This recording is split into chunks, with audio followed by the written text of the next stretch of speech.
Assalamualaikum. Kelas berapa ini? 9G. Silakan siapkan dulu, berdoa dulu. Bersiap-siap, bukan lihat siap. Membaca basmalah dan salawat. Bismillahirrahmanirrahim. Allahumma sholli ala sayyidina Muhammad wa ala ali sayyidina Muhammad. Rabbi zidni ilma warzuqni fahma. Amin ya rabbal alamin. Memberi salam. Assalamualaikum warahmatullahi wabarakatuh. Waalaikumsalam warahmatullahi wabarakatuh. Ya, seperti biasa sebelum memulai pembelajaran, kita menyanyikan lagu wajib nasional dulu. Kira-kira apa? Mau nyanyikan lagu apa? Yang biasa setiap pagi kita nyanyikan?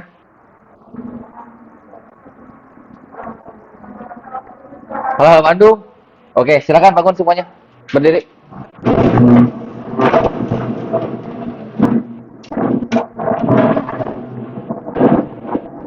Ya, bareng-bareng semuanya ya. Satu, dua, tiga. Ibu kota periangan. Halo, halo Bandung, kota kenang-kenangan. Sudah lama kita tidak berjumpa dengannya. Sekarang telah menjadi lautan api, mari pun lalu kembali. Oke, cukup. Silakan boleh duduk kembali.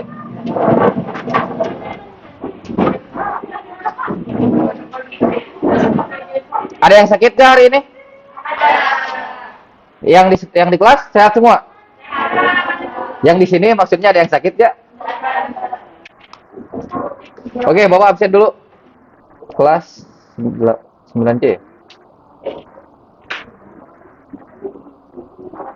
Aisyah? Alia? Aziza? Hadir Pak. Davin? Pak, hadir Pak. Dinda? Hadir Pak. Dini? Dini ada? Palasya? Prisiati Amni? Gwenza? Hadir Pak. Keira? Keisha? Kiara? Hadir Pak. Sakit? Ya. Marsha? Hadir. Najma? Naila Farha? Nisrina? Hadir Pak. Putri Konita? Kurata? Raisya? Renaisya? Hadir. Rasesa? Hadir. Saira? Hadir. Juraya? Hadir. Mona? Hadir. Tata? Jahira? Hadir. Jahra? Hadir. Ada yang belum ke absen?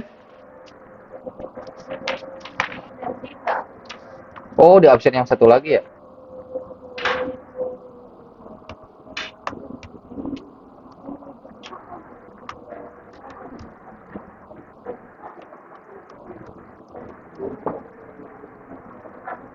Oke. Ya, baik. Hari ini, pertemuan hari ini materinya tentang P3K. Ya. Apa singkatan P3K? Pertolongan pertama pada kecelakaan. Penting nggak perlu kalian ketahui itu? Kenapa? Karena kecelakaan Oke. Ada manfaatnya nggak untuk kehidupan sehari-hari? Pasti ada. Ya. Ini pertolongan pertama pada kecelakaan. Jadi kalian bisa mengantisipasi ketika mengalami cedera baik pada diri sendiri maupun orang lain, baik di sekolah, di rumah, ya. Misalkan ada kamu sedang di rumah berdua sama adik kamu, terus ada terjadi kecelakaan, kalau kamu sudah bisa cara menangani pertama pertolongannya? Kan sudah bisa diantisipasi sama kamu. Ya, oke. Yang pertama, di sini indikatornya kalian memahami tindakan P3K. Ya, memahami tindakan P3K. Nah, di sini kalian yang perlu kalian ketahui, yang pertama indikatornya memahami pengertian P3K, macam-macam luka. Nah, nanti macam-macam lukanya kalian harus paham. Ya. Terus macam-macam alat penanganan P3K. Nah, alat-alat P3K itu apa aja? Jenis-jenis luka itu ada apa aja? Nah, itu hari ini yang akan kita bahas. Yang selanjutnya, menganalisis tindakan P3K. Jadi kamu harus tahu rangkaiannya, caranya. Cara P3, cara penanganan cedera itu, kamu harus seperti apa tindakannya. Yang selanjutnya, menunjukkan konsep materi. Nah, kamu harus bisa mencari materi. Mencari materi P3K. Nanti diskusi sama kelompoknya masing-masing. Di sini Bapak tidak harus membagi kelompok lagi karena Bapak lihat di sini duduknya sudah per kelompok. Ya, duduknya sudah per kelompok. Yang terakhir mempresentasikan. Ya, yang terakhir mempresentasikan. Jadi kalian setelah selesai mencari materi P3K yang nanti akan ditentukan, nah kalian akan Bapak kasih kesempatan untuk presentasi di akhir. Proyek. Jadi ada satu proyek yang harus kalian selesaikan. Proyeknya itu apa? Presentasi, membuat PowerPoint. Semua kelompok harus. Itu jadi masuk ke dalam penilaian. Ya, masuk ke dalam penilaian. Oke. Yang selanjutnya, tujuan pembelajaran. Untuk pertemuan kali ini, tujuan pembelajarannya tadi yang sudah Bapak sampaikan sama di indikator.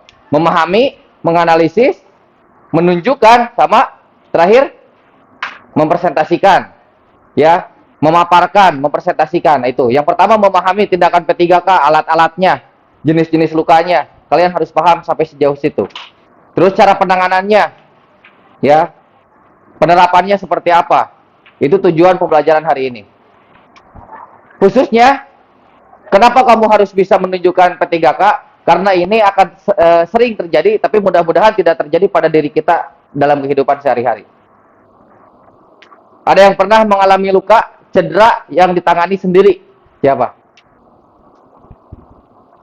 Jenis lukanya apa? Contohnya? Pernah gak lagi main gitu atau lagi olahraga? Waktu itu pokoknya lagi main sama kucing. Jadi kucingnya itu nyapa tapi kayak nusuk. Nusuk ke tangan? Iya. Ya. Langkah pertama yang kamu lakukan apa? Dicuci dulu. Dicuci dulu? Iya. Ya. Terus? Akhirnya dikasih betadin sama Hansaplast. Oke, dikasih good, bagus. Dikasih betadine sama Hansaplast. Ada lagi? Coba. Jenis lukanya karena apa? Cedera. Cedera? Kram. Oke, bagus. Cara penanganannya? Lalu itu kayak saya berhenti dulu yang saya tuh kayak duduk lurusin kaki. Duduk, lurusin kaki. Ada lagi? Sudah, oke, bagus. Diistirahatkan kesimpulannya, ya. Ada lagi? Cedera yang serius mungkin? Patah tulang? Keseleo? Ada yang pernah di sini? Yang agak berat cederanya? Siapa yang pernah? Kamu kenapa? Itu lututnya. Lutut, geser. Iya. Ya, nah itu agak lumayan cukup berat ya. Partur. Apa itu? Kenapa? Maksudnya cara penanganan pertamanya apa? Itu kan karena bapak kan. Ah. Kompres? Terus akhirnya ke dokter dan dia Ya. Oke, nah ini penanganan pertama. Nah, kamu harus tahu kan takutnya terjadi pada diri kamu, apalagi yang senang aktivitas gerak seperti olahraga, main lari-larian. Kalau kamu keseleo harus seperti apa? Kalau kamu patah tulang harus seperti apa? Keseleo misalkan harus langkah pertamanya dikompres menggunakan air dingin apa air panas? Coba. Ada yang tahu nggak? Patah tulang sama. Langkah pertamanya dikompres. Kompresnya menggunakan air dingin atau air panas? Kenapa? Ada barusan ada yang bilang air dingin, kenapa? Nggak apa-apa, jangan takut salah. Yang kencang.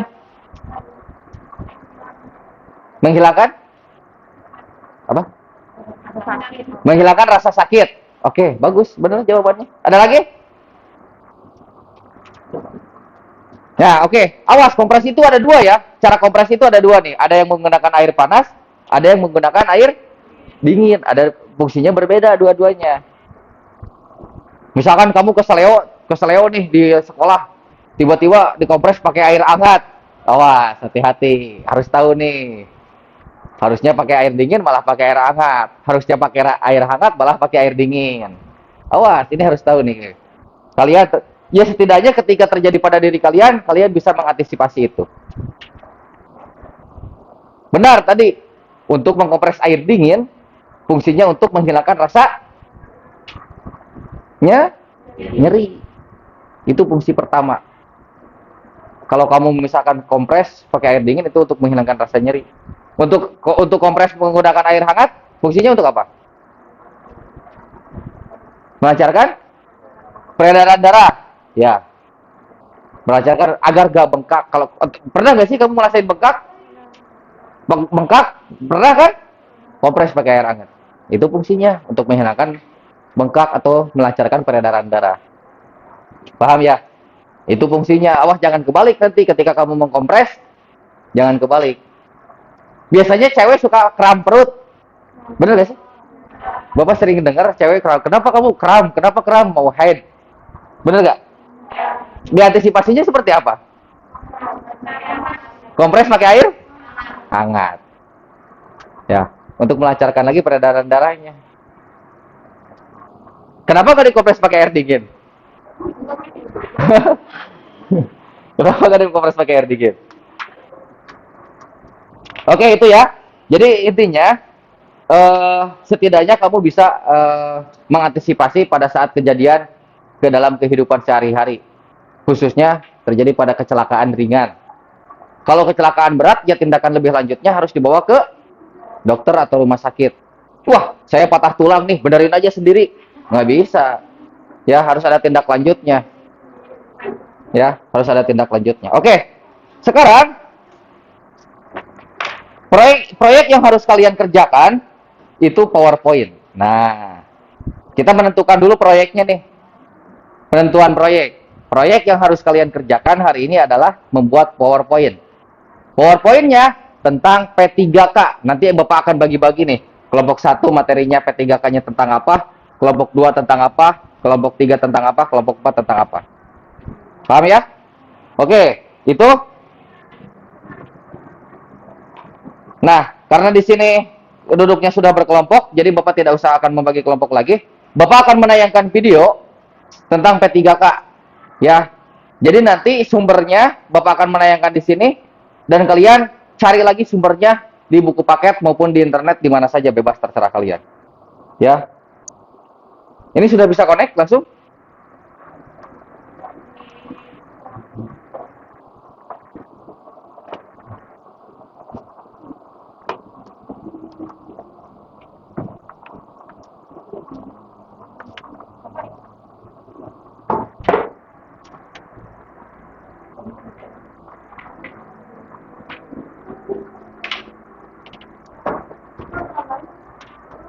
Ini yang nyalain kan?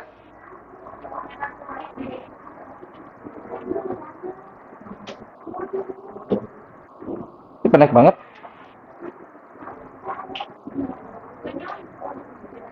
Coba diatur.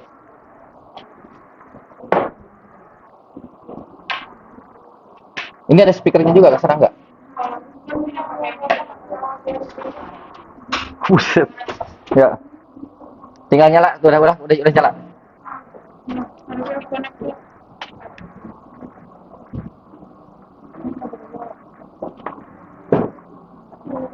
Udah kalau saya sih apa ya?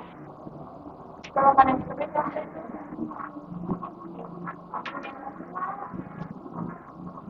Agak nggak agak ngeblur ya?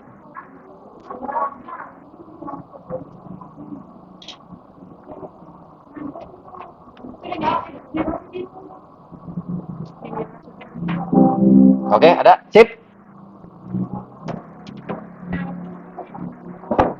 Oke. Bapak akan menayangkan video ini terkait materi P3K ya. Jadi boleh kalian ini sebagai referensi kalian. Pengertiannya di sini ada jenis-jenis luka, jenis-jenis cara penanganannya. Setelah ini kalian boleh cari referensi di mana lagi. Ya. Silakan. Perhatikan dulu.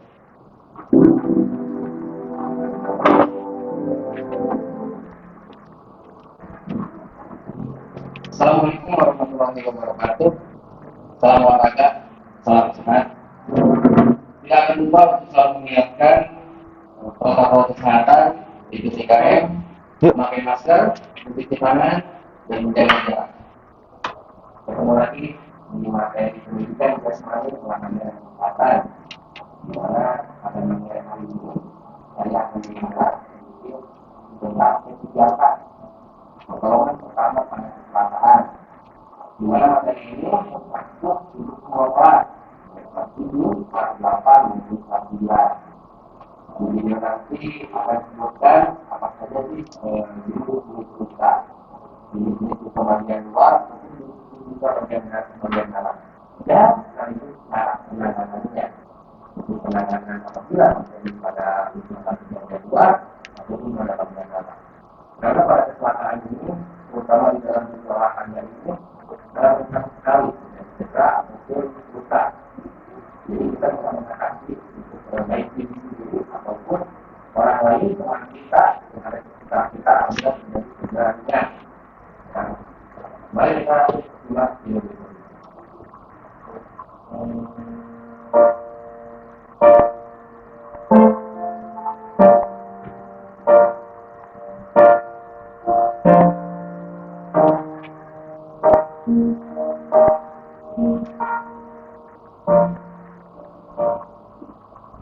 Ketiga adalah pertolongan darurat yang diberikan kepada korban kecelakaan maupun kepada yang sakit mendadak secara tepat, cepat, dan sementara sebelum mendapatkan pertolongan lanjutan dari tenaga medis bila diperlukan. Sifat pertolongan pertama ini memberikan perasaan ketenangan kepada korban, mencegah atau mengurangi rasa takut dan gelisah, serta mengurangi bahaya yang lebih besar terhadap korban. Tidak seorang pun tahu kapan penyakit atau kecelakaan itu akan datang kepada kita.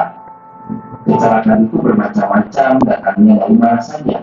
Misalnya kecelakaan di rumah, di perjalanan, di sekolah, di tempat kerja, di kolam renang, di tempat-tempat rekreasi, dan di tempat-tempat lainnya. Prinsip penanganan pertolongan pada kecelakaan. Yang pertama, bersikap tenang dan tidak panik. Jika orang yang memberi pertolongan panik, maka dapat membuat korban menjadi makin panik. Yang kedua, memberikan pertolongan dengan cara yang cepat dan tepat. Yang ketiga, sebelum mengetahui berat atau ringan cedera korban yang dialami, jangan cepat-cepat memindahkan atau menggeser korban.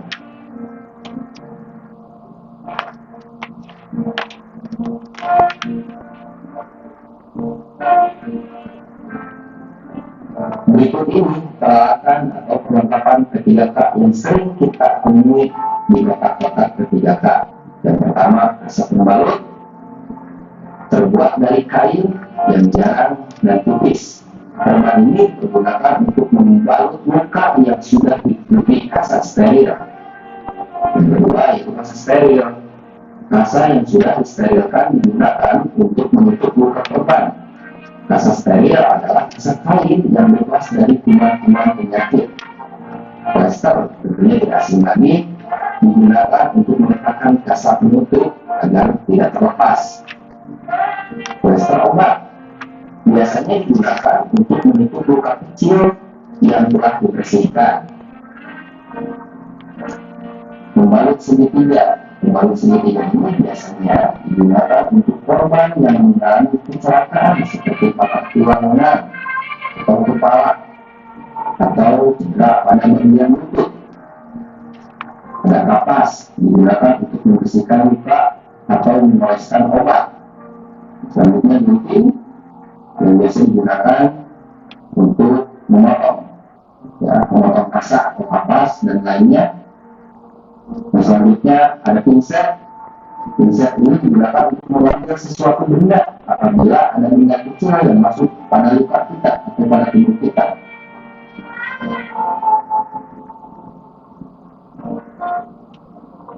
Obat-obatan yang sering kita temui di kotak-kotak K3K. Yang pertama, obat untuk luka ringan kegunaannya untuk mempercepat penyembuhan pada luka yang ringan, seperti tersadar benda tajam dan menghindarkan luka dari kotoran agar tidak terinfeksi.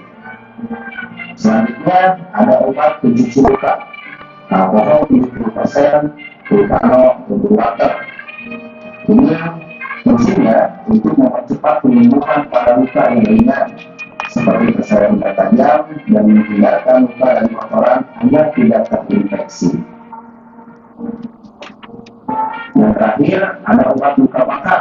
Salah satunya di sini disebutkan Bioplacenton. Ada juga seperti salah minyak ikan atau yang alami pada lidah buaya, itu bisa digunakan untuk luka bakar. Ya, kegunaannya sudah jelas mempercepat penyembuhan pada luka bakar.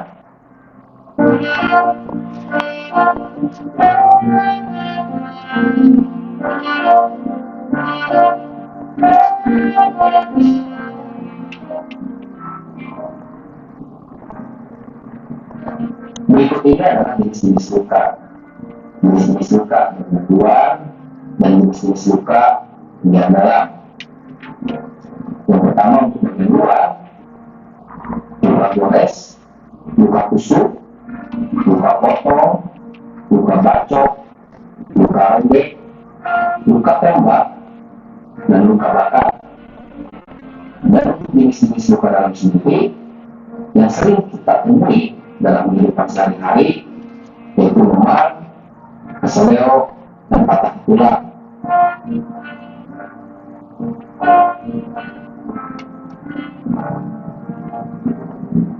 Berikut ini adalah penjelasan cara penanganan luka yang paling sederhana. Ini bisa terjadi pada diri kita ataupun orang lain apabila terjadi luka luar seperti pendarahan.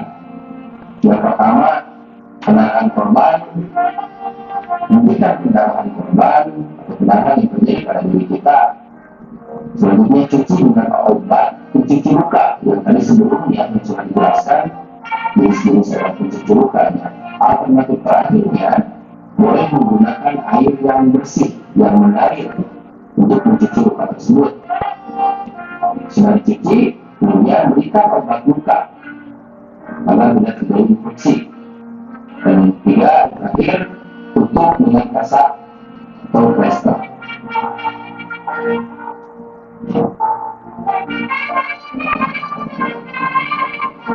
Yang terakhir, penanganan luka dalam. Apabila luka membakar atau mengakibatkan bengkak pada luka, sebaiknya segera lakukan kompres dengan menggunakan air hangat agar memar atau bengkak segera menurun atau hilang. Selanjutnya, apabila terjadi patah tulang atau keseleo, penanganan pertamanya hanya mempresnya menggunakan air dingin agar menghilangkan rasa nyeri sebelum dibawa ke rumah sakit. Untuk penanganan keseleo dan patah tulang ini tidak usah sembarang orang, lebih baik langsung dibawa ke rumah sakit ataupun ke tempat-tempat pengurutan tradisional yang sudah biasa menangani patah tulang.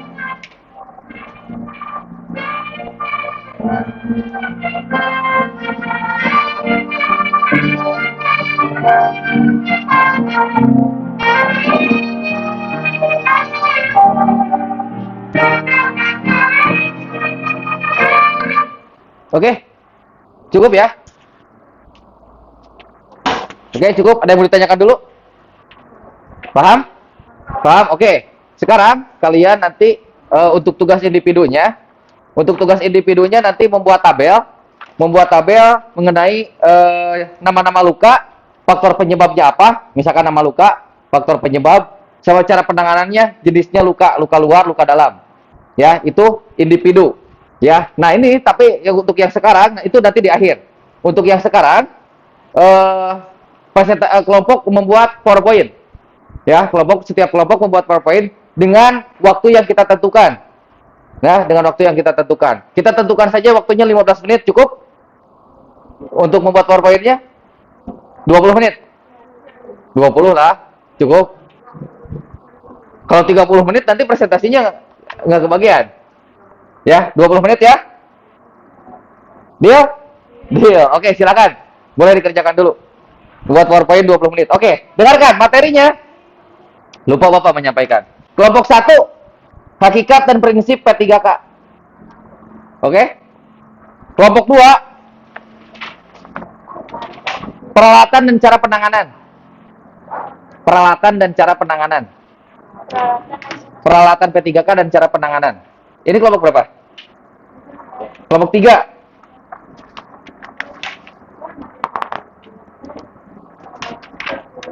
Macam-macam cedera dan pertolongannya.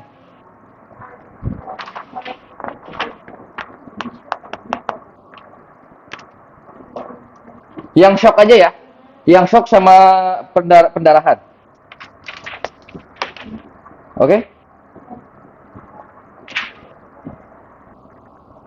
Yang kelompok ini terakhir, jenis-jenis luka sama patah tulang.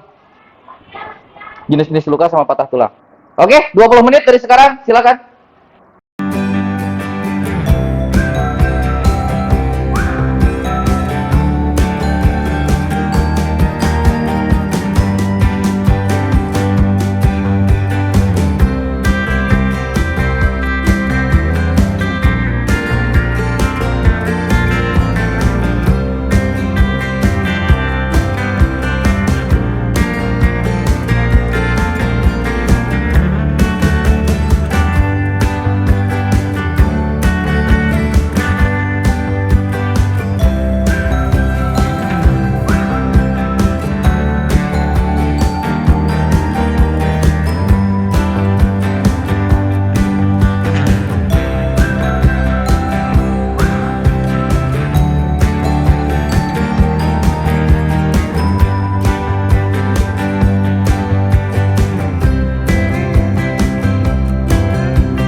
kan? Silakan. Nanti yang tanggapi sama kelompok lain. Assalamualaikum warahmatullahi wabarakatuh. Hari ini kami dari kelompok 1 akan menjelaskan materi tentang pertolongan pertama pada kecelakaan atau P3K. Sebelum kita mulai, aku mau kenalin diri dulu nih. Nama aku Mistri Melvina Dalia. Aku Ali Putri Karisa. Aku Aisyah Faralan. Aku Siti Putri Karisa. Aku Dini Wajahuli. Aku Adi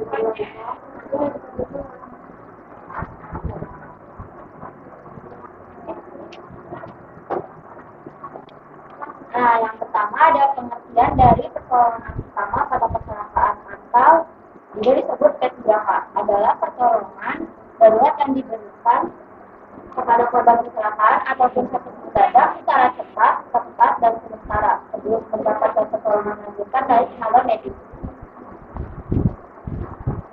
Nah, ini fungsi P3K.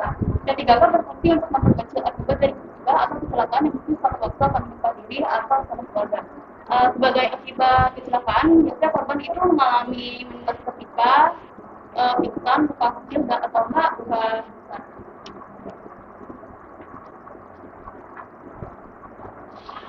Nah, prinsip P3K. Pertama, bersikap tenang dan tidak panik. Jika kita sendiri panik, akan membuat korban semakin panik. Jadi seharusnya kita tenang untuk melengkapi korban. Yang kedua, berikan pertolongan dengan cepat dan tepat. Jika tidak cepat atau tepat, kemungkinan untuk meninggalnya sangat-sangat tinggi.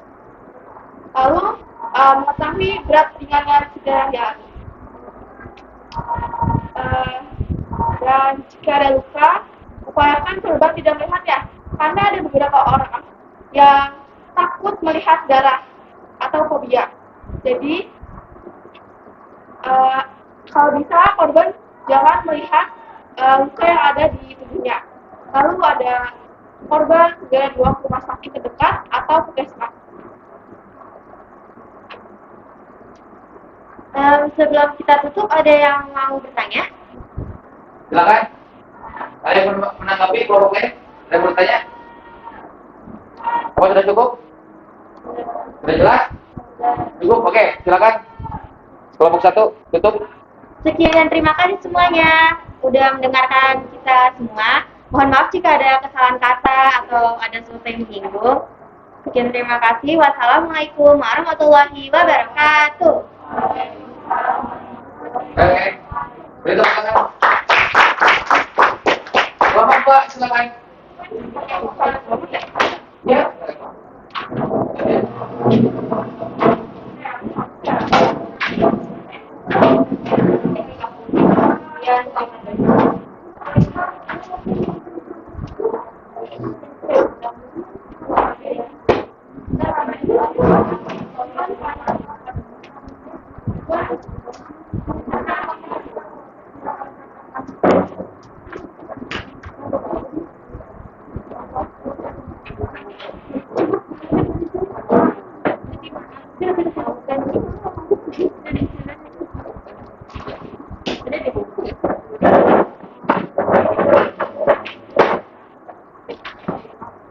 Ya, silakan.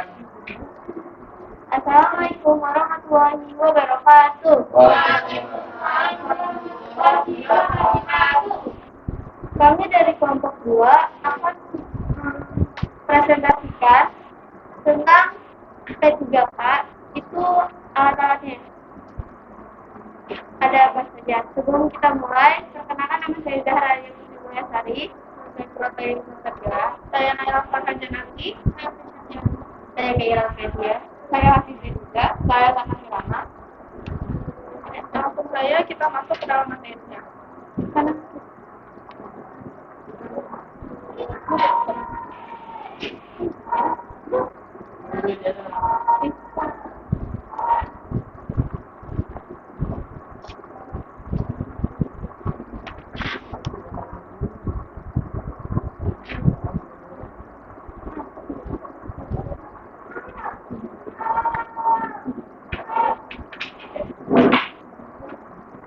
yang pertama kita akan membahas tentang peralatan P3K.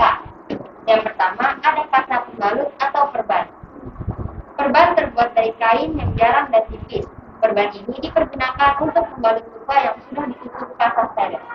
Yang kedua, ada kasa steril. Kasa yang sudah disterilkan digunakan untuk menutup luka perban. Kasa steril adalah kain yang bebas dari kuman-kuman penyakit. Yang ketiga, ada plester. Plester ini digunakan untuk meletakkan kasa penutup agar tidak terdekat. Lalu ada plester obat. Plester obat ini biasanya digunakan untuk menutup luka kecil yang telah dibersihkan. Contohnya luka karena bersayat atau sendiri. Nah, plester obat ini mengandung bahan obat antiseptik pada lapisan permukaannya. Sebagai tambahan, plester obat ini biasa kita dengar atau kita kenal dengan mustahil ya. Terus ada pembelut segitiga atau misalnya. Jadi pembelut segitiga ini digunakan untuk korban yang mengalami kecelakaan seperti patah tulang, lemah, atau luka di kepala, atau juga cedera pada sendi tubuh. Selanjutnya ada kapas. Nah, kapas ini digunakan untuk membersihkan luka atau mengoleskan obat. Biasanya kapas ini dikasih air dulu, air putih, atau direndam larutkan pembersih luka baru dibersihkan luka.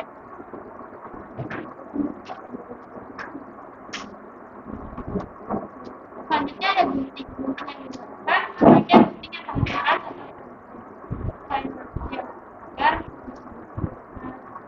tangannya adalah sampai center digunakan untuk menikmati luka tersebut dan terlihat jelas. Contohnya seperti melihat bunga kecil, bunga atau luka. Selanjutnya ada pinset atau jepit. Pinset digunakan untuk mengambil suatu benda yang kecil di dalam luka atau mengambil kotoran yang melekat pada permukaan luka.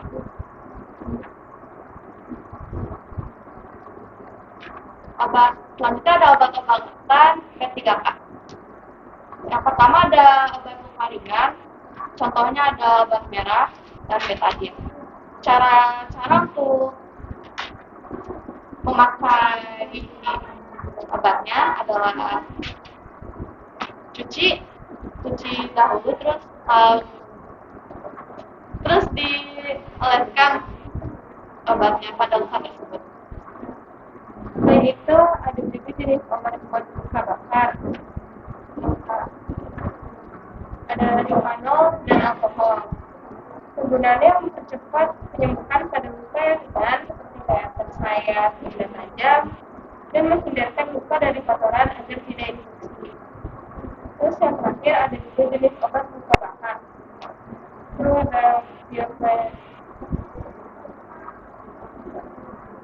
salah pendidikan dan bidang darah. Penggunaannya ini cepat dan Oke. Ada yang mau menanggapi dari kelompok lain? Oke, silakan kelompok 4. Kalau misalnya luka, tapi pakai hand sanitizer gitu boleh nggak sih? Nah, kalau misalkan mencuci luka pakai hand sanitizer, boleh gak? Hah? Kira-kira mungkin pakai air dulu kali ya, takutnya ada dari kesalahan lukanya. Ya, betul. Takutnya ada yang alergi kan? Ya, usahakan pakai air mengalir dulu, ya. Tapi gak apa-apa kalau misalkan terpepet, gak apa-apa. Tapi takutnya ada yang alergi. Kadang kan di hand sanitizer itu ada campuran-campuran kayak wangi-wangian, bener gak sih? Ada wangi-wangian, terus yang lain-lain kan itu takutnya kulit yang tidak cocok bisa jadi alergi. Oke, good, bagus. Silakan tepuk tangan. Silakan, boleh ditutup.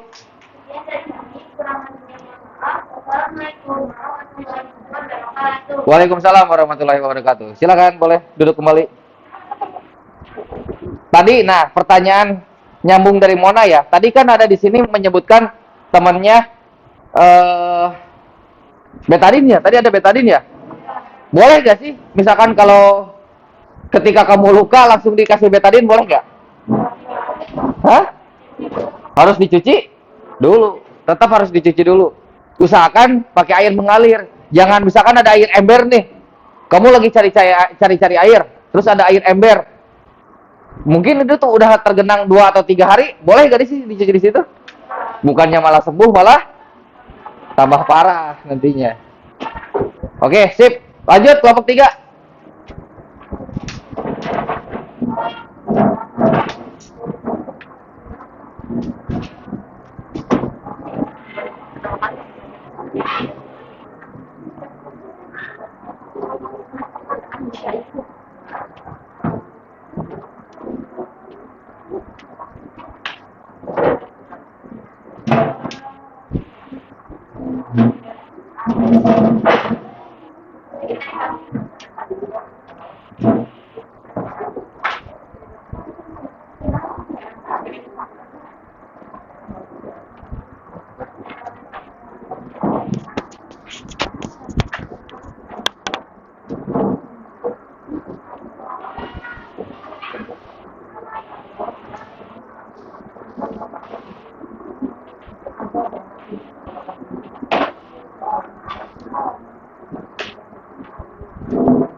Bisa masuk.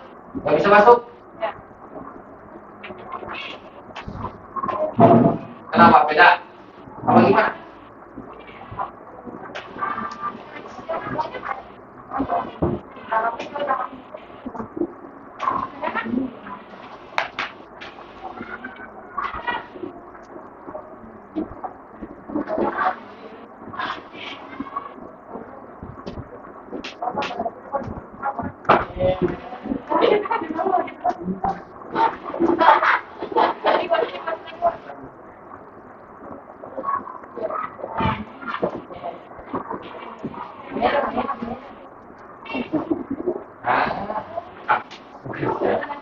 Yuk, silakan dimulai. Assalamualaikum warahmatullahi wabarakatuh. Kami dari kelompok 3 dan aku Marsha Farika. Aku para penulis aku Ranita Fitrian Raini. Dan di sana ada teman-teman kami juga yaitu Renaisha, Gwenza dan juga Keisha. Tapi di sini yang berpresentasi kita hanya perwakilan saja ya. Kita akan membahas mengenai P3K, namun bukan P3K yang menjadi topik utama yang akan kita bahas sepenuhnya. Ya, tapi kita akan lebih ngebahas ke subbabnya yaitu macam-macam cedera dan juga cara pertolongannya. Sebenarnya macam-macam cedera itu ada banyak, tapi di sini kita hanya akan membahas 2 yaitu tentang shock dan juga pendarahan. Yang pertama ada shock yang akan dijelaskan oleh Farah. Shock adalah gangguan keadaan imun yang disebabkan karena peredaran darah ke otak berkurang, kelelahan dan kekurangan energi. Lalu pendarahan dapat terjadi pada luka dalam maupun luka yang ada di luar. Gejala dan penanganan shock. Gejala dan shock yaitu perasaan menjatuh, badan berkunang-kunang, telinga berdenging, keluar keringat dingin, menguap, denyut nadi lambat. Penanganannya, berikan korban dengan tingkah ditinggikan, longgarkan pakaian, usahakan korban menghirup udara segar, periksa cedera lainnya, beri selimut agar badannya hangat, biarkan obat istirahat yang kesadarannya pulih. Bila tidak cepat pulih, maka periksa nafas dan gigi, memastikan stabil, kulit kuat, cepat mendekat sel. Nah, lalu kita masuk ke yang pendarahan nih. Untuk ciri pendarahan itu ada 3, yaitu pendarahan arteri, pendarahan vena, dan juga pendarahan kapiler. Ciri-cirinya untuk pendarahan arteri yaitu warnanya biasanya berwarna merah muda. Lalu darah yang keluar dari pembuluh ini biasanya memancat sesuai dengan denyut jantung. Nah, lalu untuk pendarahan vena warnanya biasanya berwarna merah tua dan keluarnya cepat, namun tidak ada pancarannya. Sedangkan yang kapiler warnanya itu bisa merah muda ataupun merah tua. Nah, keluarnya ini tidak cepat dan berdenyut serta menyeluruhi permukaan. Untuk penanganannya ada 3, yaitu yang pertama dengan menggunakan pembalut tekan. Jadi ditekan untuk tata caranya. Pertama kita letakkan dulu nih kain katak kita di atas luka, lalu dibalut dengan pembalut tekan. Setelah itu kain katak akan menutupi dan menekan darah yang keluar dari luka. kalau pendarahan vena dan pendarahan yang tidak berat ini bisa dihentikan menggunakan cara yang pertama, yaitu menggunakan pembalut tekan. Lalu kalau misalkan udah 5 menit nih, tapi nggak berhenti juga, maka kita akan menggunakan cara yang kedua, yaitu menekan dari atas tempat tekanan. Jadi ini kalau yang ini tuh kita nekan di bagian-bagian tertentu, biasanya itu di bagian arteri yang menyilang tulang. Setelah pendarahannya berhenti, lakukan penekanan dengan pembalut tekan lagi. Nah, untuk cara yang ketiga yaitu tourniquet, itu caranya cukup beresiko, tapi jadi ini digunakan kalau misalkan kita benar-benar lagi dalam keadaan yang mendesak atau dalam keadaan terpaksa. Nah, kalau misalkan kita menggunakan cara yang ini, kita harus ngomong ke dokternya. Kalau misalkan kita pergi ke dokter, kita harus ngomong kalau kita menggunakan cara tourniquet untuk menghentikan pendarahan kita. Nah, tourniquet ini dipasang 3-4 inci di atas tempat tusukan kita tadi. Seperti itu. Terima kasih. Nah, sebelum kita tutup, kira-kira ada nggak nih yang pengen bertanya dari materi yang kita sampaikan? Oke, silakan. Nah, kan tadi katanya dengan kabel itu warnanya bisa merah dua, warnanya tidak. Kalau dari warnanya aja, gimana cara membedain sama yang lain? Bedanya ya.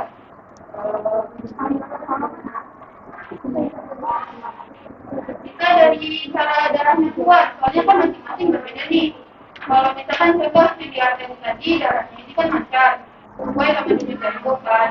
Nah, kalau yang dari vena, warnanya keluarnya itu cepat tapi pada pacarannya. Sedangkan yang di kapiler, keluarnya cepat tapi berdenyut. Nah, itu kan beda. Gitu. Jadi bisa dibedain dari selain dari warnanya, kita bisa melihat dari darahnya dan juga pancarannya. Seperti itu. Oke, cukup bagus jawabannya. Terima kasih. Tepuk tangan semuanya. Oke, silakan boleh tutup. Yang dari kami adalah kurang lebihnya mohon maaf. Wassalamualaikum warahmatullahi wabarakatuh.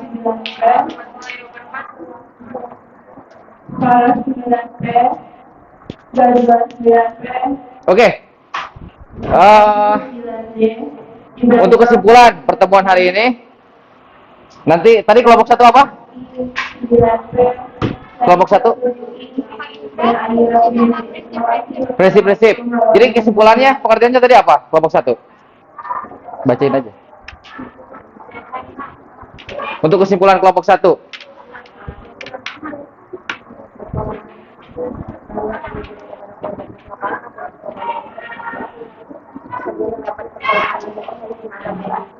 Oke. Untuk kelompok 2. Kelompok 2 ini kesimpulannya?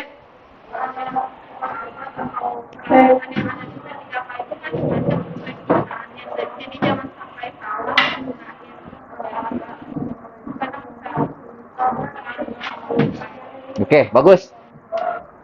Jangan sampai salah memilih ya. Kelompok 3 terakhir, kelompok 3.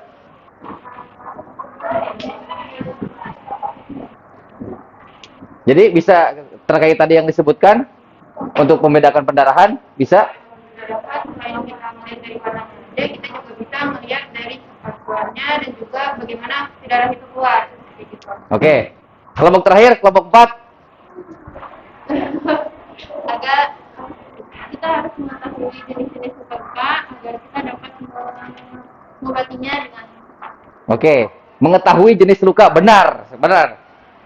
Kesimpulan dari semua kelompok benar. Nah, untuk penutup terakhir, jadi kenapa kita harus belajar P3K? Kita bisa membedakan mana jenis luka dan mana cara penanganannya. Kalau misalkan patah tulang pakai betadin, benar apa enggak? Salah. Ya. Apalagi tadi yang ada yang materi yang shock, ya. Ada ya? Siapa materi siapa? Ya kan? Cara penanganannya tadi seperti apa yang shock? Kalau misalkan kita, waduh dapat uang 1 karung, shock. Nah, harus gimana tuh? Diambil, iya diambil dulu uangnya baru shock. Ya, jangan dibiarin dulu, nanti diambil orang. Ambil dulu sama kamu, baru kamunya shock. Cara penanganan tadi salah satunya seperti apa? Kaki, tungkai, ditinggikan. Sama kayak orang yang pingsan. Kalau kamu nemu orang yang pingsan, usahakan kaki itu lebih tinggi dari kepala. Awas, jangan digituin. Ya, ditidurin, tapi posisi kaki itu harus lebih tinggi dari kepala. Salah satunya seperti apa? Ditumpuk sama bantal. Bantalnya ditumpuk, kakinya taruh di atas bantal. Nih, baru tahu gak? Apa udah lama tahu? Ya. Kamu misalkan kan yang di sini ada anak pramuka, ada anak pasus, kemungkinan di lapangan banyak yang terjadi yang seperti itu. Oke, nanti dikumpulkan ya, PowerPoint-nya nanti dikumpulkan ke Bapak. Oke? Kumpulkan nanti, kumpulkan. Ada pertanyaan dulu sampai sini? Cukup? Ya. Untuk pertemuan hari ini, Bapak rasa cukup? Ya, materi hari ini di P3K ini, Bapak harap semuanya bisa memahami, ya, semuanya bisa memahami dan bisa mempraktekkan ketika terjadi pada saat terjadi kecelakaan, khususnya pada diri kalian sendiri saja. Misalkan kamu lagi main bola di lapangan, lagi main basket, jatuh berdarah, aduh saya berdarah harus bagaimana, aduh, kan gak seperti itu. Ya, kamu tahu cara mengantisipasinya, cuci. Kalau misalkan lukanya agak dalam, tutup pakai Ripano, tutup pakai kasa steril. Kan bisa seperti itu. Ya, nah itu setidaknya kamu paham cara penanganan diri pada diri sendiri. Misalkan kamu nemu orang pingsan di jalan, ya biarin aja bodo amat orang lain. Nggak seperti itu. Ya, apalagi di rumah misalkan kamu berdua sama adik kamu, adiknya jatuh pingsan. Wah, itu mah pura-pura paling. Padahal pingsan beneran. Gimana? Jadi kamu harus tahu cara penolongannya seperti itu. Oke, paham ya? Sip. Untuk minggu besok kita materinya di gizi seimbang. Ya, di gizi seimbang. Kita tutup dengan ucapkan hamdalah dan doa penutup majelis. Subhanakallahumma wa bihamdika asyhadu an la ilaha illa anta astaghfiruka wa atubu ilaik. Oke, terima kasih banyak. Selamat istirahat. Silakan.